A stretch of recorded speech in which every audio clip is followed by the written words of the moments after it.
Yeah, Okay. go ahead. Assalamu alaikum wa rahmatullahi wa barakatuhu. My name is Ridma Alam and I read in grade 5. Today I will tell you a very significant story named The Prophet and the Blind Man. Through this story, we will know why Surah Abasa was revealed.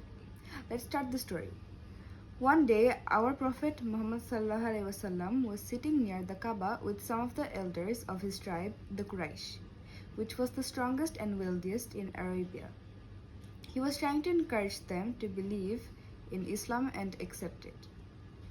At that moment, his companion Abdullah ibn Maktoum, who was the blind man, approached him without knowing that the Prophet was sitting with some high-ranking people and was discussing some important matter. The Prophet did not want to be distracted from the task at hand and ignored him. When the man continued in his request, the Prophet Muhammad was annoyed at the blind man and spoke roughly with him. But Allah the Almighty didn't like the way that our Prophet behaved to the man who wanted to learn about Islam.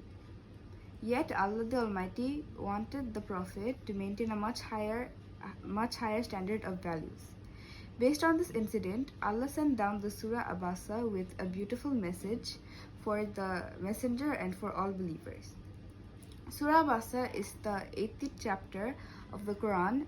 The surah titled in English means He Frowned, and it consists of 42 verses. Surah Abasa helps to remind us that all people are equal in front of Allah and that we should treat everyone respectfully. It also reminds us to remain humble, thankful, and aware of our actions. This surah also describes the Quran and reminds man of his creation and God's blessing. It talks about the events of the Day of Judgment and the fate of people on that day. After revealing this surah, our beloved Prophet realized his mistake and treated Abdullah ibn Maktoum with great respect and made him the governor of Medina. The story of the blind man reminds us that no one in this world is superior to others, even if he or she has a high rank and position.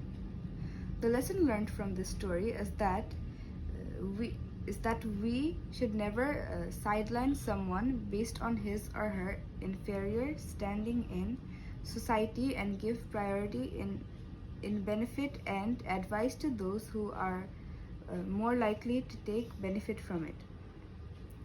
A person's physical defect or financial status is not the criteria for his nobilities, but rather his faith in God and purity of soul.